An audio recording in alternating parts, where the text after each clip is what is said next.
Muy buenas noches, queridos hermanos. Estamos en este su programa solo por hoy, de hoy día, miércoles 19 de enero del año 2021. Tiempo de pandemia. Ante todo, permítame poner en manos del Espíritu Santo. Espíritu Santo, eres el alma de mi alma, te adoro humildemente. Ilumíname, fortifícame, guíame, consuélame. Y en cuanto corresponde al plan del eterno Padre Dios, revélame tus deseos. Dame a conocer lo que el amor eterno desea de mí. Dame a conocer lo que debo realizar. Dame a conocer lo que debo sufrir. Dame a conocer lo que en silencio, con modestia y en oración debo aceptar, cargar y soportar. Sí, Espíritu Santo, dame a conocer tu voluntad y la voluntad del Padre, pues toda mi vida no quiere ser otra cosa que un continuado y perpetuo sí a los deseos y al querer del eterno Padre Dios. Amén.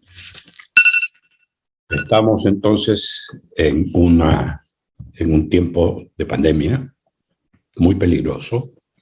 Esta nueva cepa que es muy contagiosa, y esto está haciendo que muchas personas que incluso ya tuvieron COVID vuelva a repetirles. Tenemos que cuidarnos. El éxito de esta enfermedad está en la disciplina que tengamos nosotros y que podamos llevar adelante nuestras vidas sin ningún tipo de exceso. Para ello, lo lógico es evitarnos las cosas que estén fuera del lugar, ¿no? O sea, si ya salgo, estoy expuesto, Dios quiera que las cosas cambien. Bueno, en todo caso vamos a seguir con la línea que nosotros ya veníamos marcando, y esta línea implica seguir hablando sobre el ser humano. Cuando empieza un año, como estamos, pero bueno, ya va a terminar el primer mes, siempre es bueno recordar y ver el pasado, cómo y por qué llegamos a este lugar, al sitio que estamos hoy, es decir, hoy 19 de enero del año 2022. Cada uno de nosotros tiene su historia y cada uno de nosotros debería saber por qué llegó acá y también qué tiene para adelante planeado. El ser humano muchas veces no frena, no hace una stop para poder decir, bueno, voy a ver qué es lo bueno que he tenido durante el tiempo que he vivido. En el caso mío, 7 décadas. Y qué de eso puedo agarrar para poder entender y trasladándolo a hoy me permita poder ver las cosas de una manera distinta a las que las podría ver hoy. En concreto, esto hemos dicho son diferentes generaciones y cada generación tiene su encanto. Eso de que decimos nosotros toda época pasada fue mejor, yo creo que es relativo, porque esta época también tiene su maravilla en el desarrollo de la tecnología. A nosotros no nos tocó ver nacer la tecnología. Yo recuerdo que trabajaba en una compañía y me dicen, hay 2 señores que lo quieren visitar. Yo era el gerente de esa compañía. Y llegaron 2 señores a hablarme del Internet. Esto era en el año 1994 o 93. Hablarme del Internet y me hablaban de la gran vía de comunicación. Honestamente, yo no sabía de qué se trataba. Y claro, parecía una fantasía, ¿no? Y bueno, aprendí algo, pero de repente, con el tiempo, hoy, ya un servicio básico en un hogar es el Internet. ¿Por qué? Porque hay que hacer teletrabajo, hay que hacer teleeducación. O sea, ya sin Internet no podemos seguir adelante. Ya es parte de nuestro presupuesto familiar mensual, pago de Internet. Entonces, ese es el encanto que hoy tengo, pero también tuve encantos anteriores. mi época. Tengo que aceptar esta realidad. El mundo va evolucionando y en esta evolución a mí me quedan dos cosas. Hablo en lo personal y disculpen ustedes. O me abro a un lado o me involucro. Pero aceptar la realidad es estar involucrado en que el mundo está cambiando y seguirá cambiando. Y yo tengo que estar, porque fue mi decisión y es en este momento, seguir actualizándome, porque necesito actualizarme. Porque esa es parte del poder vivir adecuadamente para poder enseñarles a mis nietos cómo era la vida y cómo es la vida hoy. Y qué es lo bueno, lo positivo y lo negativo de cada generación. Aceptar la realidad es no negar las ilusiones. Pero también, cuando nosotros fuimos pequeños, nos preguntaban, ¿qué quieres ser cuando seas grande? También había otra forma. Los padres decían, tú tienes que ser médico porque yo soy médico.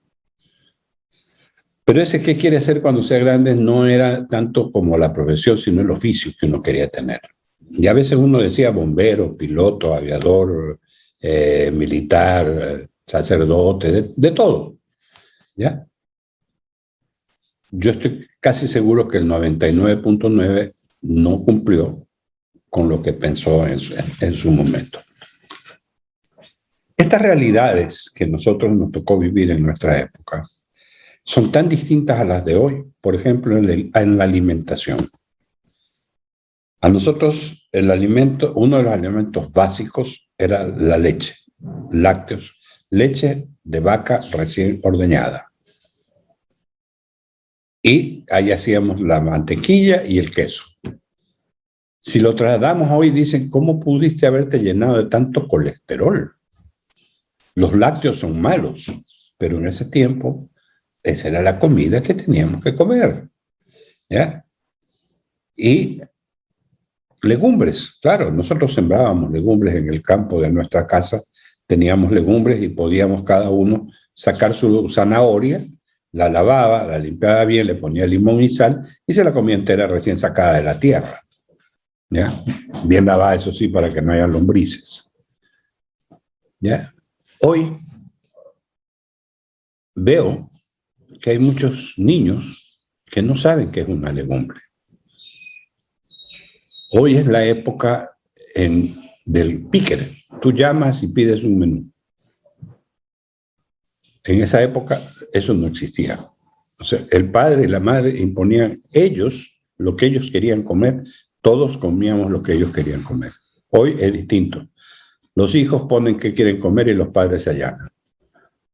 No es malo, ni es bueno, pero cada época tiene sus distancias y sus diferencias.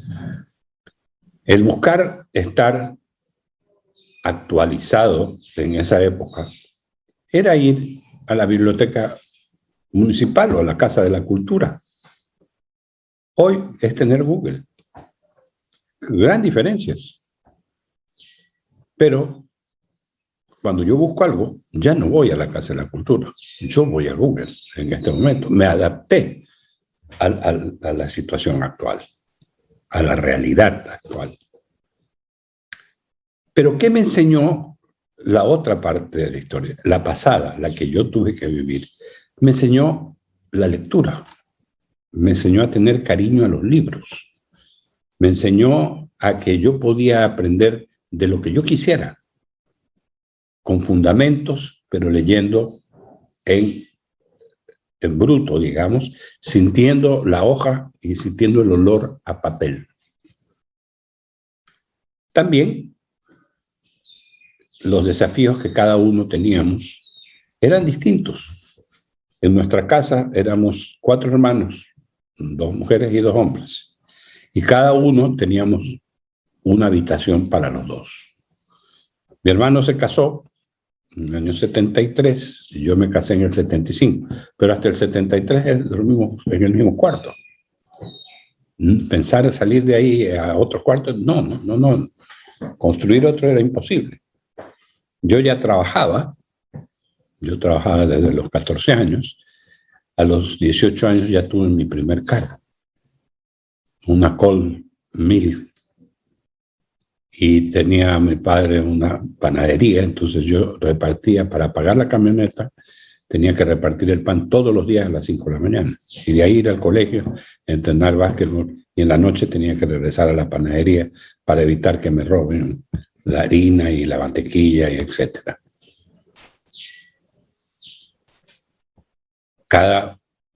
Los hijos varones tenían una habitación y las hijas mujeres tenían una habitación. Hoy, cada hijo tiene una habitación. ¿Qué aprendimos mientras convivíamos? Primero, a ser tolerantes, porque los gustos de mi hermano y mis gustos eran completamente distintos. Si él tenía que estudiar en las noches, tenía que dormir con la luz prendida, y yo tenía que acostumbrarme a dormir con la luz prendida, y viceversa. Hoy no, porque cada uno tiene su habitación. Entonces, en ese sentido, más que tolerancia, ahora se ha desarrollado el individualismo. Nuestros padres escogían ellos la comida y nosotros comíamos lo que ellos querían.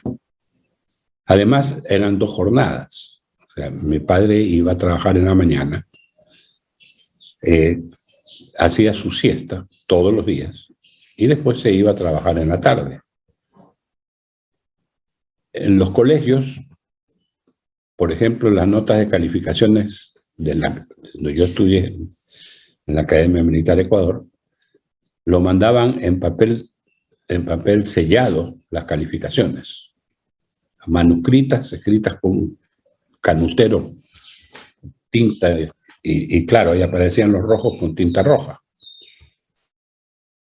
Hoy, las clases y las calificaciones se las envían por correo electrónico y llaman a los padres para que solucionen ciertos problemas. Y generalmente los padres dicen que los profesores son los malos. En mi época, los profesores llamaban a los padres y los padres nos metían fuerte delante de los profesores y le decían, sígale dando un cocacho para que no moleste. Entonces, estas cosas suceden y sucedían en nuestra juventud.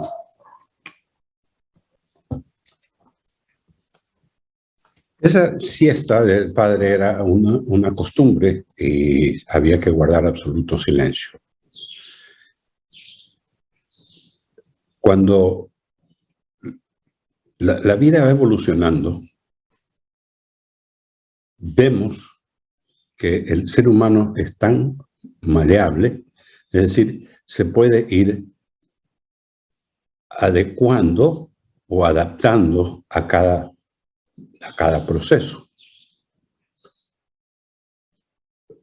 Nosotros vivimos cosas maravillosas como familia y cuando vinimos después de grande acá a Guayaquil, seguimos manteniendo cierta cultura en ese sentido. ¿Por qué? Porque las bases ya estaban puestas. Es verdad que dentro de todos los cambios que se tienen que hacer, hay una parte de sufrimiento. El hecho de que nosotros nos sacaran, por ejemplo, de nuestro vínculo con amigos, porque teníamos que venirnos a vivir acá a Guayaquil, fue doloroso. Los grandes amigos se quedaron en Quito. Con muchos ya no me vi más. Con otros me seguí viendo, no había mail, por lo tanto eran llamadas telefónicas que costaban mucho. Entonces todo iba en contra de eso y más bien uno tenía que irse desapegando de las amistades. Claro, con el tiempo yo tuve trabajo relacionado en que tenía que viajar a Quito y volví a recuperar mis amigos. Algunos incluso me encontré que habían fallecido. Jóvenes, con accidentes principalmente. Entonces, ese sufrimiento de ir desapegándose de las cosas es parte del realismo y del valor que uno va adquiriendo mientras va creciendo. Si ustedes ponen su historia, cada uno en esta perspectiva de lo que fueron y lo que son, en el recorrido interno hay mucho de qué hablar. Hay muchas cosas como para decir, mira cuánto crecí. Entonces, el que sufre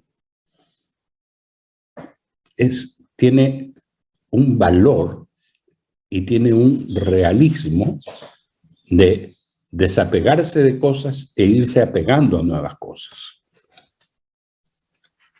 El valor de las situaciones que uno vive son aquellos desafíos justamente que están dados en el conocimiento de aquellas cosas que no conocemos. Imagínense uno viniendo de la sierra y tener que caminar en Guayaquil. Guayaquil era inmensa, no se veían casi montañas, salvo el Cerro del Carmen. Y por el otro lado la ciudad de la ferroviaria, y de ahí para de contar. En cambio en Quito todo era montaña. Entonces uno decía, bueno, y aquí la gente es como más abierta. O sea, va costando irse adaptando, pero lo que quiero resaltar es que el ser humano está hecho para las cosas como se pongan adelante. Y de ese desafío que significó el salir de Quito para acá, se convirtió en una oportunidad. Porque tenía una madurez, va uno adquiriendo madurez. Y en esa madurez pues está el conocimiento de nuevos amigos, el conocimiento de nuevos estilos de vida. ¿Ya? Mis padres, mi madre tenía familia acá en Guayaquil, ella es guayaquileña, entonces no se hizo muy difícil la adaptación para ellos, porque estaban volviendo a su grupo genérico. Pero nosotros sí, nos costó y nos costó bastante. Pero fuimos cambiando y fuimos tomando las posiciones actuales. Quiero destacar eso, esa naturaleza del ser para poder aceptar y volver a cambiar el estilo de vida. Luego vino ya la época de estudios, yo vine a secundaria y tuve que ir mirando ciertas cosas a mi alrededor que fueron completamente distintas y que sí me afectaron a mí a tal punto de que yo le dije a mi padre a los 14 años que yo quería trabajar. ¿Por qué? Porque yo estaba acostumbrado a ir a una academia militar donde entrábamos a las 7 de la mañana a clases y salíamos a las 7 de la noche. Era semi-interno. Entonces, llegar acá y llegar a un colegio mixto, veía por primera vez una chica en falda en el colegio, ¿ya? Y a veces, a ratos me sentí incómodo, pero poco a poco uno se fue adaptando. Yo no quiero aburrirlos con la historia de mi vida, ¿no? Pero a lo que quiero llegar es todos los procesos que hay que seguir van siendo parte del crecimiento del que soy hoy. Aprender a perder sin perderme a mí mismo. Perdí lo que tenía ya, pero acá gané otras cosas.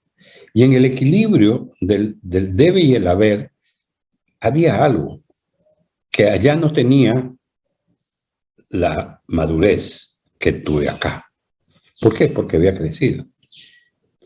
Entonces, el cambio de estatus entre la capital y el puerto fue que en ese cambio yo había madurado y podía aceptar las cosas de una manera distinta que hoy, a los 72 años, veo que fue muy positivo para mí la vida porque fabriqué o creé las raíces en el pasado para llegar al hoy, sin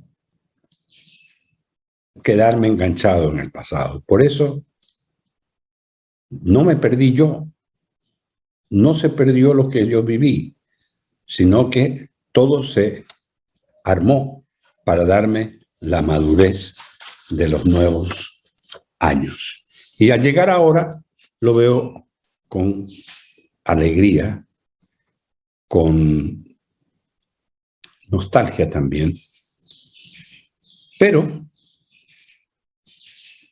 se ganan las peleas luchando con valentía y con inteligencia. Y eso es lo que me tocó hacer y vivir. Ser valiente e inteligente para enfrentar las cosas. Si ustedes hacen este recuento de sus vidas, van a ver sus etapas. Vean ese hilo que se va construyendo, que empieza muy finito y hoy ya es un hilo un poco más grande, más grueso, a donde uno tiene esos principios que ha ido enganchando en el tiempo. Hay que reconocer que hay cosas maravillosas y grandes con el nuevo estilo de vida. Esta tecnología que nos pone en la punta del iceberg a todos y que nos da la posibilidad de poder ser genios, si quisiéramos. Pero sí, yo insisto en que esa madurez del pasado es la que nos da la característica, incluso para la tecnología, poder haberse ido desarrollando en el tiempo. Porque si vamos a los años a 1883 o 1870, donde empieza la primera revolución industrial, 1870, ¿ya? Y los obreros se ponían bravos en esa época porque las máquinas mecánicas estaban empezando a cumplir los puestos que ellos hacían.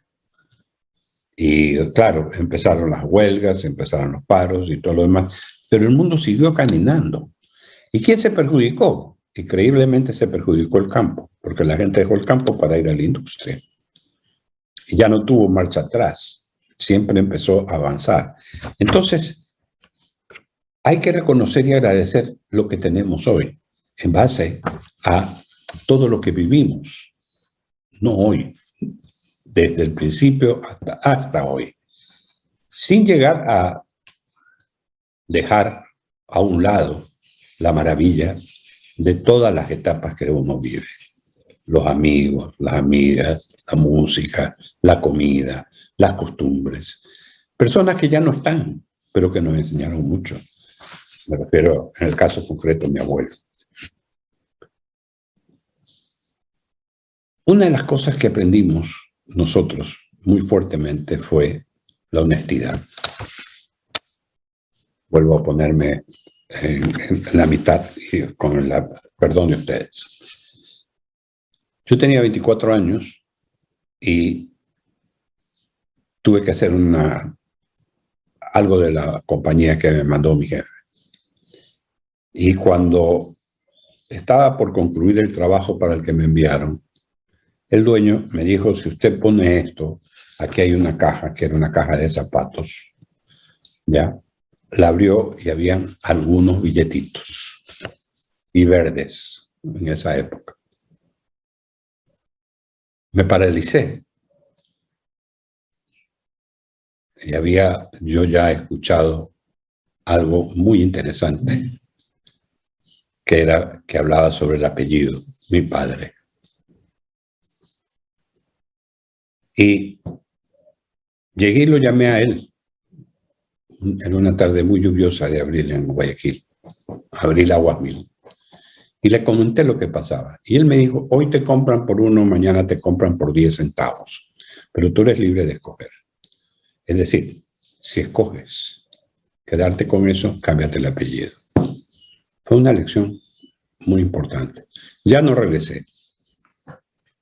No regresé al sitio y ahí quedó. No importa lo que no gané. Gané con creces posteriormente. Porque llega un momento en que uno quiere trascender. Y el trascender implica el tener este tipo de valores muy claramente altos. Entonces, hay que entender que con paciencia y esperanza podemos alcanzar lo más grande, el cielo incluso. Y aquí habrá que darle la oración. Porque aprender a postergar a veces las cosas no nos permite desarrollar. ¿Cuántas veces nosotros queremos actuar porque tenemos que hacer algo, pero decimos, habrán otros métodos para hacerlo? Y queremos investigar los métodos cuando ya, de cajón, alguien ya investigó esos métodos y le dio resultado. Entonces, no vamos a descubrir la pólvora. Cada situación es distinta, sí, pero hay algo que nos dejó siempre una huella, que se llama la esperanza. Y la esperanza es eso, ese valor que tenemos, o sea, virtud de poder soñar despiertos. Claro, si yo tengo la esperanza de sacarme la lotería, tengo que comprar el guachito. Y tengo 999.999 o 99.999 probabilidades de sacármelo. Hay que tener suerte. Alguna vez me saqué por ahí algo. Pero yo me refiero a otra esperanza. A la esperanza de alcanzar lo mejor posible de mí, basado en esas, o fundamentado en esas bases sólidas que me significó mi crecimiento, mi niñez, mi adolescencia, mi juventud y mi madurez. Aprendí también que a veces el mundo es cruel, el avance es cruel, porque hay personas, compañeros y amigos míos, que todavía no saben manejar una computadora, pero esa fue su opción y su decisión. Otros amigos, decidimos que para nosotros era bueno actualizarnos. Debo reconocer que esto yo se lo agradezco a un jefe que me dijo, tú no puedes sentarte ahí si no conoces de computación.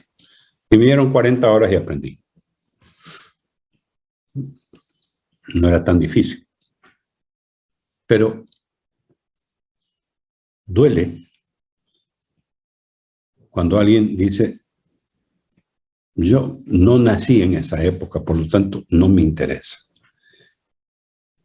Eso es un poco renunciar a la actualidad. Y a veces eso es encontrar o querer encontrar culpables. ¿A quiénes? A la nueva generación, culpable de todos los descubrimientos. Nosotros fuimos partícipes de esto también, porque en nuestra época hubo computadoras. Lo que pasa es que eran del porte de un cuarto. Aquí estoy hablando yo desde mi computadora, que tiene 13 pulgadas. Entonces, no hay culpables en esto. Esta es la evolución y así tenemos que entenderla. Y nosotros tenemos el deber, derecho y obligación de ir transcurriendo en el tiempo adaptándonos a cada una de las nuevas generaciones. Así podremos ganar un espacio y buscar la trascendencia. En nuestra época de jóvenes, de chicos, también la misa era sagrada el domingo y todos íbamos a misa. Después de hacer la primera comunión, casi que era la obligación el comulgar. Pero eran preceptos que nos habían dado para cuando nos prepararon a la primera comunión. Preceptos que nos habían dado y que nos hacían sentir muy cerca de Dios. Pero también eran las oraciones de nuestros padres en el hogar.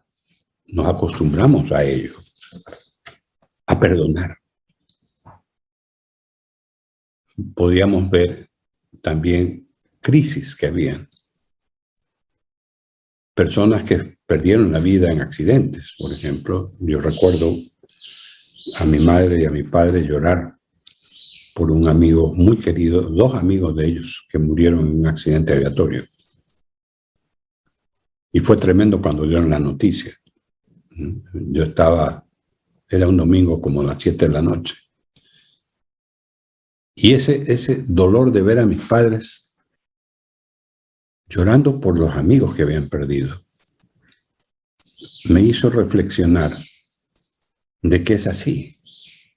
El amor, ese es un amor fraterno o un amor de hermanos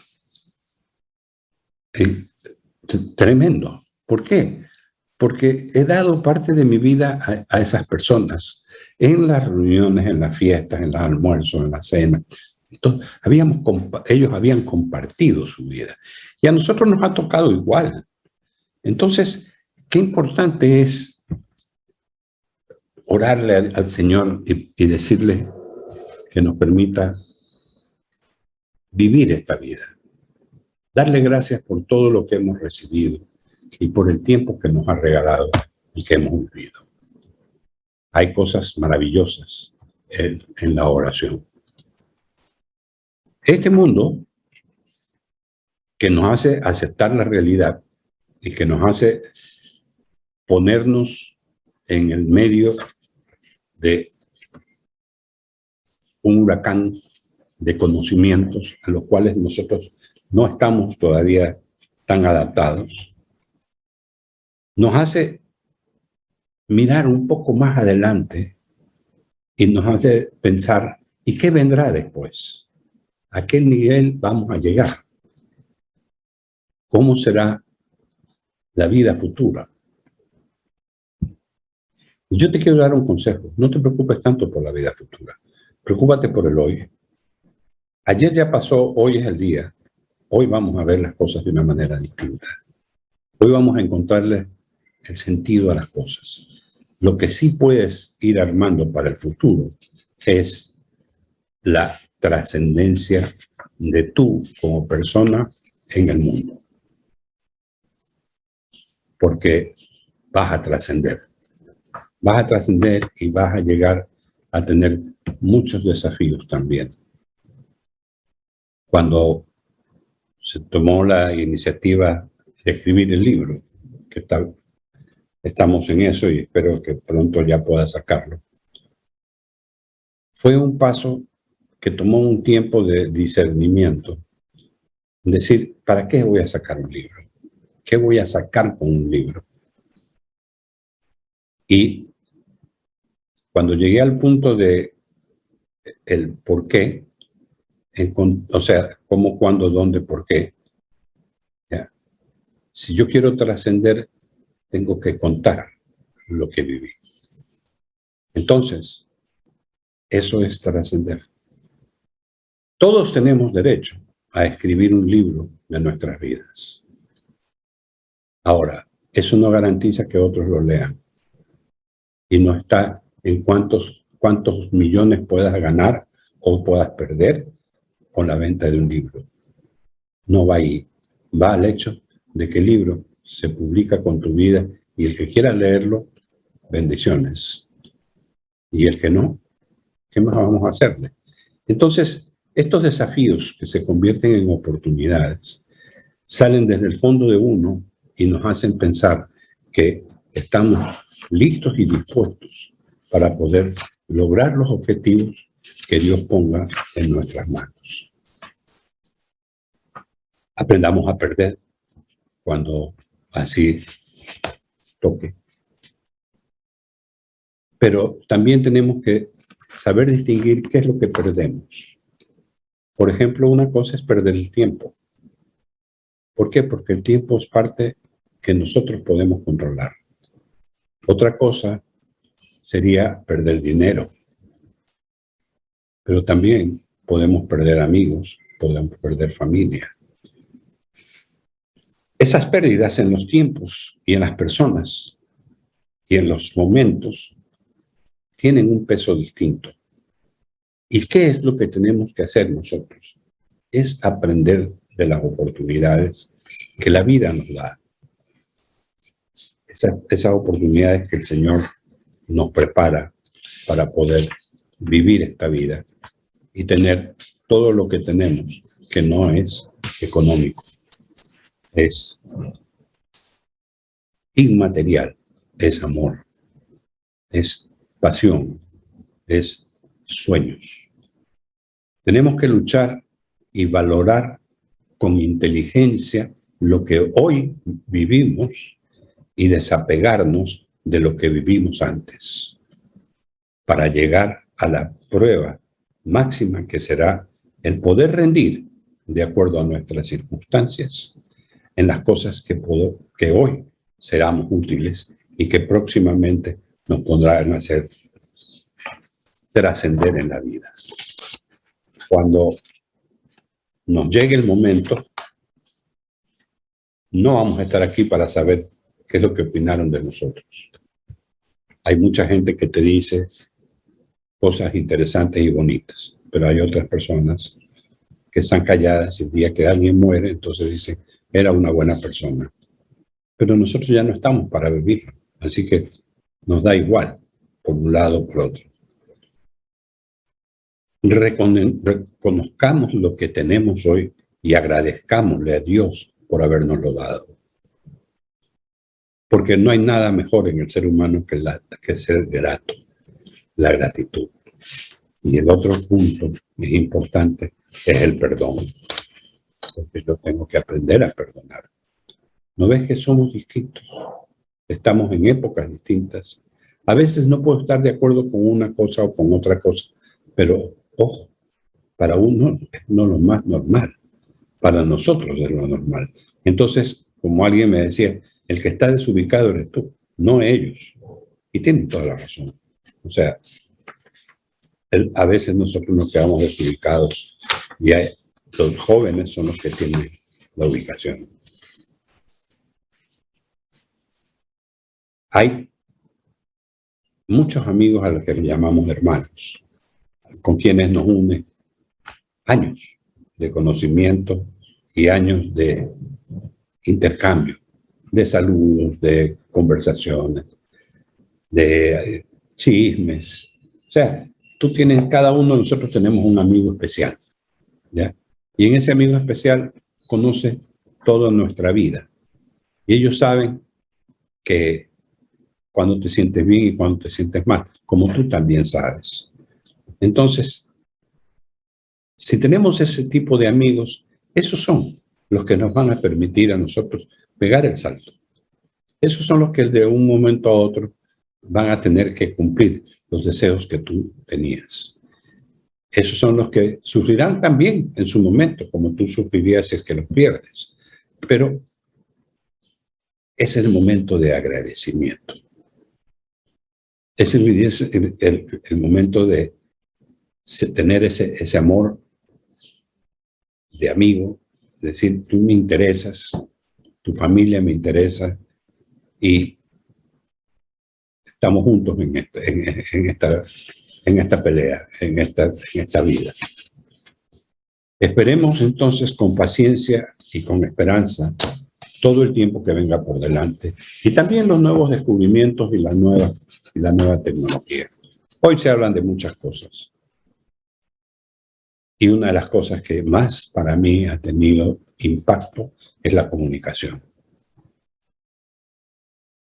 En 1962, antes, 1958, yo oí el Mundial de Fútbol de Suecia por un radio onda corta. 1962, Mundial de Chile, lo vi en blanco y negro por televisión. Y entró la televisión al Ecuador. La televisión a colores, creo yo que entra por los años 70. Y ahí viene el boom de los televisores. El boom de los televisores y ahí empieza a salir Sony, que no era conocida. Que decían todo lo que es japonés es malo. Mira tú, terminó siendo Sony lo más caro y de muy buena calidad. Pero no se hizo en un día. Lo hicieron en miles de años para llegar a la excelencia. Y lo que tenemos que buscar en la paciencia y en la esperanza es justamente la excelencia. Y ser excelente no quiere decir tener dinero o tener un Ferrari o cosas por el estilo, no. La excelencia es saber cumplir todos los desafíos que tienes en los momentos precisos con las personas adecuadas. Y bien hecho, que amerite y que sea claro. No busquemos culpables en los demás, porque los culpables muchas veces somos nosotros y está la culpabilidad de nosotros mismos. No busquemos excusas para no llegar a lo que nos proponemos llegar. No busquemos excusas para indilgarles a otros la culpabilidad de lo que yo no puedo hacer, porque la trascendencia del ser está en llegar no a cualquier costo, al costo de su vida, al costo de haber aprendido y de haber manejado durante toda la vida una línea de conducta, una línea de pensamiento y una línea de Dios. En eso consiste la trascendencia y por eso la oración al Señor es importante. Hay que vivir bien y también hay que vivir adecuadamente, porque vivir bien no quiere decir tener propiedades ni tener palacios. Vivir bien quiere decir estar tranquilo con tu conciencia y contigo mismo. Y dentro de eso puede ser que nos encontremos con riesgos y también con ansiedad de que los tiempos terminen más rápido. Ahí tenemos que decir muchas veces, yo lo siento, no de sentir, sino de el no haber podido llegar a tiempo, lo siento. Y también dejar muchas cosas, lo que se llama el desapego, para no tener la ansiedad del cambio. Porque esa ansiedad de cambio a ratos es extraordinariamente fuerte y nos hace que nos tambaleemos en la vida. La vida que tenemos es maravillosa, por todos lados por donde la veas. Por donde la veas y quieras salir adelante. Solo te queda a ti encontrarte a ti mismo con lo que quieres ser y hacer. Y preguntarte, ¿para qué mis padres me tuvieron a mí? ¿Y por qué mi madre tuvo la valentía de dar a luz, de darme a luz a mí? Ella no estuvo pensando en el aborto. No, los hijos venían con alegría. Con un pan bajo el brazo, muchas veces. Pero mi madre fue valiente y yo se lo agradezco. Mi esposa fue valiente y se lo agradezco. Mis hijos, mis nueras, han sido valientes también. Entonces, esto se trata de una valentía superior. El que te griten por ahí que quieren abortar la gente, no puedes quedarte callado, pero por otro lado, esa gente tal vez necesita es que tú ores por ellos. Entonces, hagamos una campaña de oración para que esas madres que no quieren tener a sus hijos, porque dicen que es violación, cambien su parecer. Que se haga ese milagro de que esta ley no nos vaya a dañar más la vida y que podamos seguir adelante diciendo, hoy somos casi que expertos en la pandemia del COVID-19. ¿Por qué? Porque somos sobrevivientes. Y se terminará cuando Dios disponga. Pero mientras no, tengo que cuidarme y tengo que cuidar a mi familia, porque es un acto de responsabilidad para con los míos. Así que, hermanos, creo haber abarcado lo que quería comentarles. No se olviden, cualquier comentario ustedes lo pueden hacer en las redes sociales nuestras y retransmitan el programa para poder llegar y ayudarme a evangelizar, porque se convierten ustedes en coevangelizadores. Dios, concédeme la serenidad para aceptar las cosas que puedo cambiar, valor para reconocer las que no puedo y sabiduría para reconocer la diferencia. Hermanos, que Dios nos bendiga a todos. Cuidémonos del COVID y salgamos adelante. Muchísimas gracias. Hasta el próximo viernes.